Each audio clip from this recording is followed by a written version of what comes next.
such an asshole. Slowly coming around the corner here, almost done with the videos, and I have a ton of email requests. I didn't realize how many email requests I had. For those of you who did send in your requests that said email, I'm going to be going to the cigar lounge and just sitting down and banging those out. But we have an interesting request, and there's an obvious mistake this person has made, but I can't really fault them, so I'm going to kind of, not really kids gloves, but be a little bit more understanding here.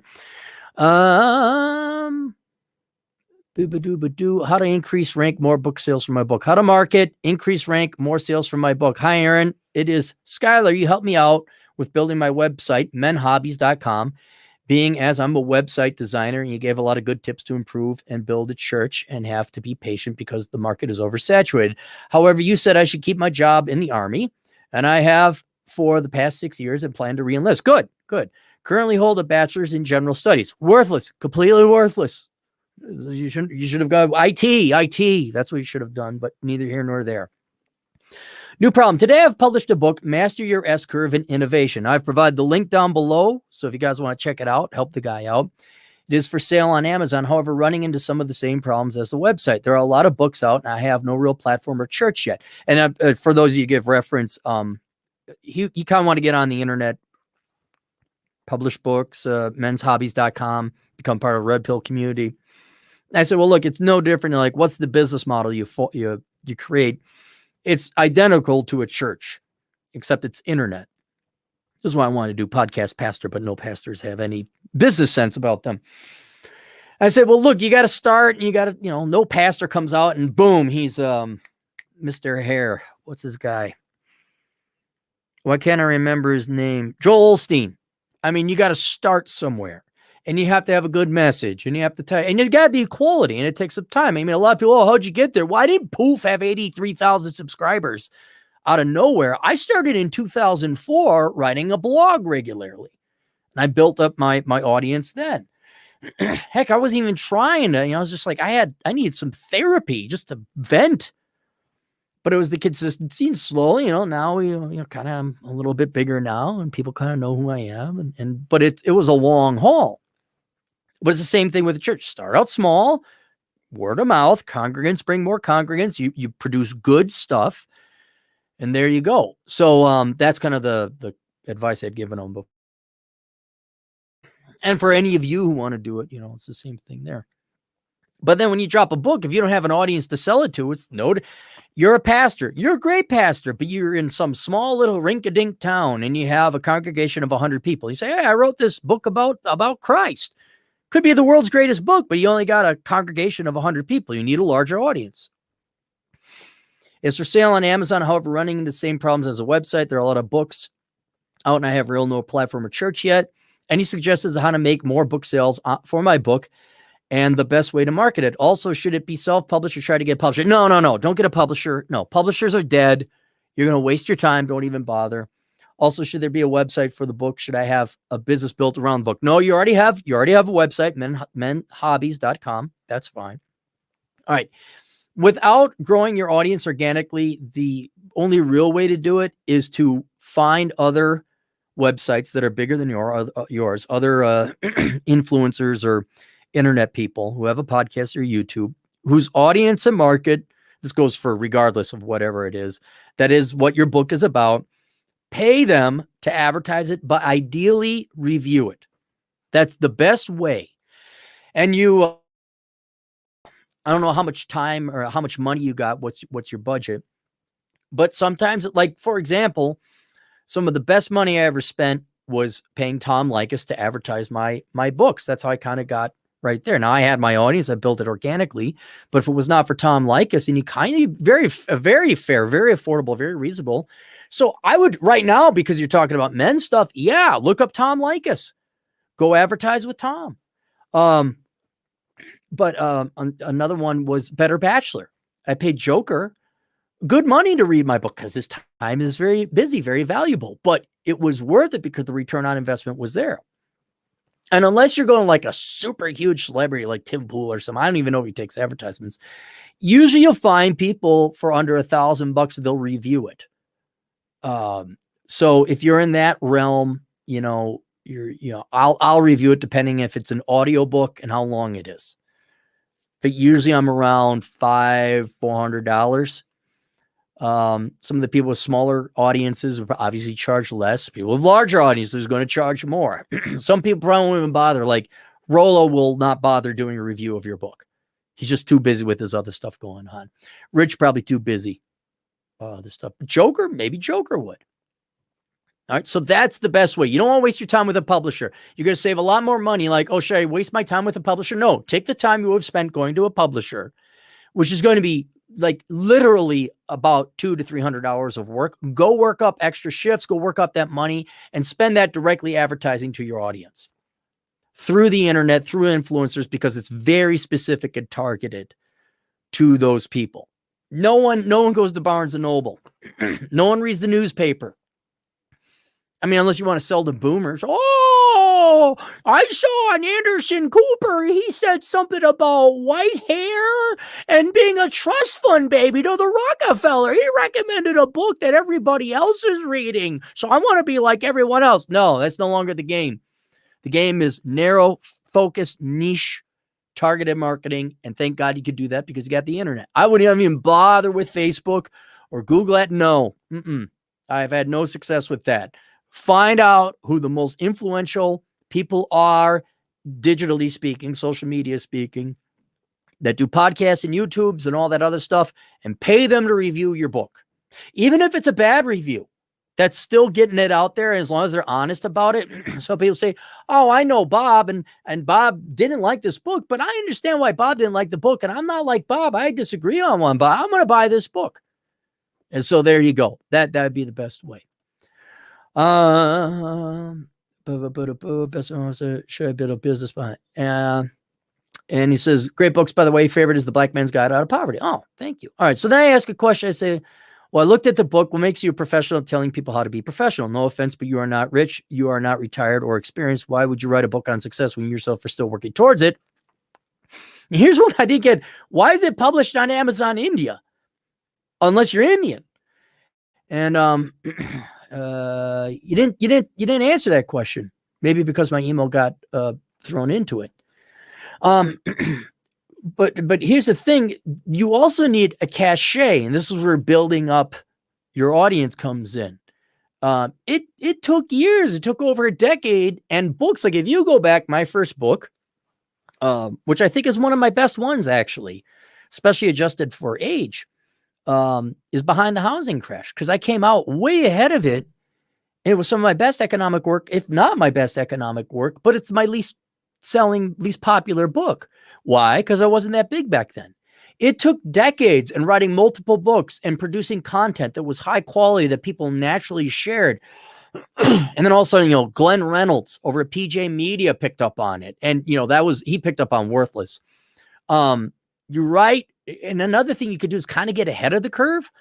Like I've been ahead of the curve of several things: Worthless Degrees, the housing bubble, education bubble, retirement bubble. I think the one I'm ahead of now, even though it's very dark, and actually I almost have to step back from it because it's so depressing, is not only women's disengagement from men, which we've kind of seen, but I'm getting a feeling women really don't like men. I mean, on a genetic level, they don't like, I don't know if they necessarily hate them, but I can't deny the empirical data I got coming in where I'm like, and I don't even know if I want to write about it, frankly. I really don't. But it's a trend nonetheless, dark and dour as that is. It's something to get ahead of and make predictions. And truthfully, I'm not necessarily that observation, but I'm doing other things with Operation Evil, which it's not a huge observation, but okay, I figured out people just want to be lied to. Okay, I got it. Now that's where Operation Evil comes in. So I'm trying to get society has this momentum. I'm trying to get ahead of it. It's like imagine it this way to the dear client. You got water, like rain had fallen into the valley upstream many miles.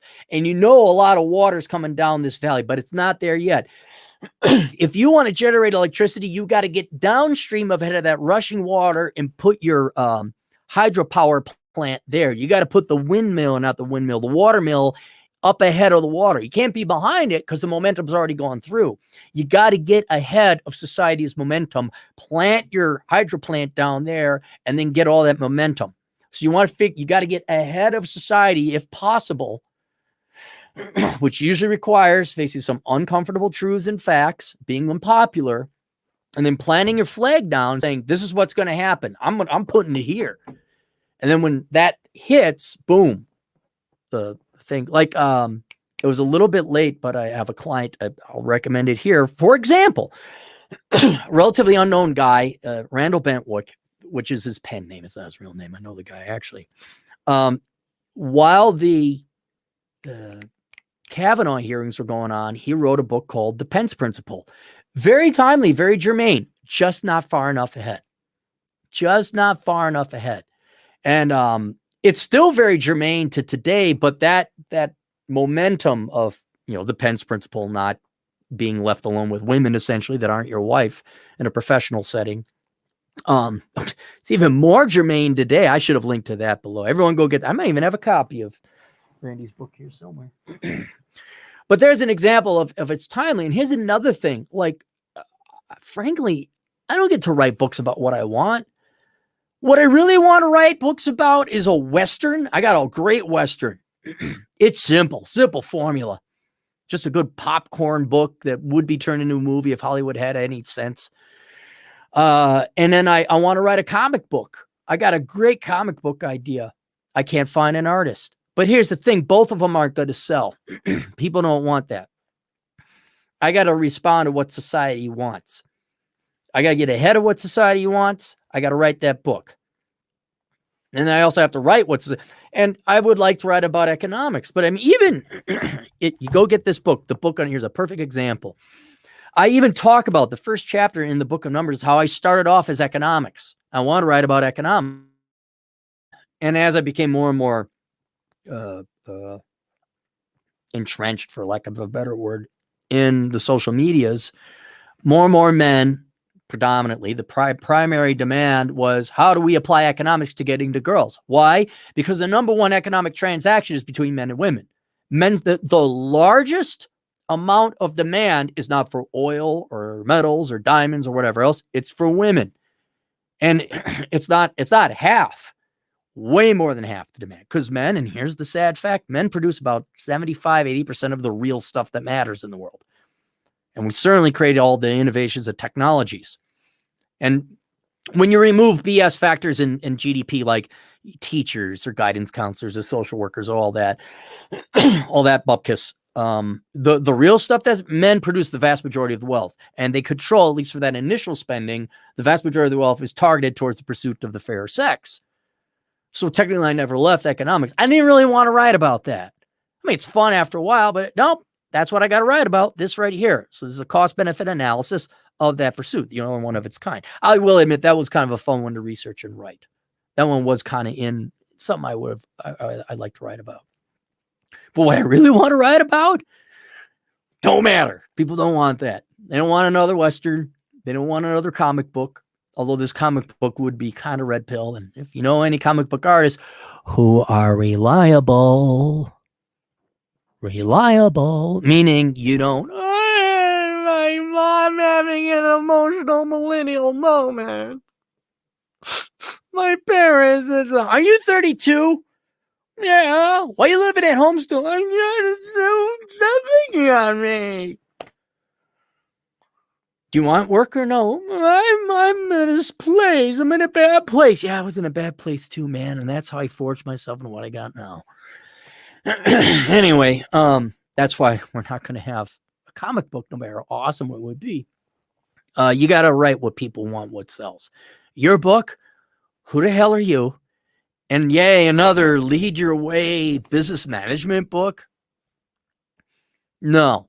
You have no notoriety. Now, if Joel Osteen wrote a book about notoriety, fine. He's got the cachet and the popularity and the built-in audience. You're a nobody. No offense to you, but you're a nobody. What expertise, what background do you have? Jack Welch writes a book. Donald Trump writes a book. Joe Biden writes a book. Okay, fine. They have cachet. They're known. They were presidents or leaders of big corporations. All right. But Billy Bupkis. No one. So yeah, don't ever write a book about, if you're not known, don't write a book on how things ought to be, telling the rest of society what to do. It just doesn't work. Doesn't work. And so, yeah, I mean, it's it's the classic example. You could tell someone's a loser when, like, I want to write a children's book. Yeah, because that market just isn't flat. You're trying to force your desire upon society. It's not even that you want to write a children's book. It's that you have to write some cute little dopey thing. Read the book, The Elephant and His Red Balloon, written by Bernard Black. That's a great book. Great book. Great simple children's book. But they came up with it in one night. What it really is the artist, and then who you know and who's connected. And what it really is, you don't have an interest in the kid. You're just thinking, this will work and I make lots of money. Anything to avoid real work. Well, you put in real work on a real book, it looks like. You just chose the wrong topic. That's the sad thing about being here's the thing. Here's about being an author. You're a whore. That's what it is. You write what other people want to hear, want to read. You ever see these movies written by rich kids who got their trust fund and they're in film school? And it's all sappy. I don't know what it was. Man, if somebody could show me the link or what that movie was, it was a Spanish film, not Spanish. I mean, it was in the language, Spanish language. Atha, maybe you'll get this. It had to be over 15 years ago. And it was, I believe, a Mexican production, though it could have been Central American or South American. All I remember is looking at him like, how much money did the kid director have for this? Because all it was dramatic. It looked like a bunch of rich kids. Like they're a Western, but it was in a Latino backdrop, a Latino country. And there's drama and girls crying and men slamming doors and everyone's very good looking and there's sunset beaches and cars and the music was very dramatic and there was a little bit of Spanish like you didn't. And I'm looking like, this just looks like a soap opera piece of crap. How many pesos did Carlos's slim son get a lot of money and he just decided to make some basically tampon of a movie? All right. And it had to have flopped. But it kind of reminded me, maybe this might define it a little bit more, but Real Life, you guys remember the show Real Life? It reminded me of the Latino version of that. I'm like, what is this? But the production quality was very good. Probably didn't sell. Didn't sell for jack. So it's the same thing. Are you writing a book you want to write? No one cares what you want. Write what other people want. Same thing with a chef. I want to make sea bass. Well, they want a burger. Guess what's going to sell? The burger. Don't make no sea bass, no matter how good the sea bass might be. And so that's what it is. I mean, so a more practical way is like you pay for advertising in special niche fields. But in the future, if you're going to write a book about what people want. Or gather, like Grant Cardone, Rollo Tomasi, someone with a large following. They could write anything and most people are going to buy it. Maybe not most people, but some people will. But if you're relatively small potatoes, yeah, you got to write what people want. All right. Where am I? Here we are. You can't shout out to yourself, Doc. Where is it? The Blue Wrench. The Blue Wrench. All right, that's it. We're gonna the fart that stunk since. I'd buy it, man. All right, we'll see you guys later. Toodles.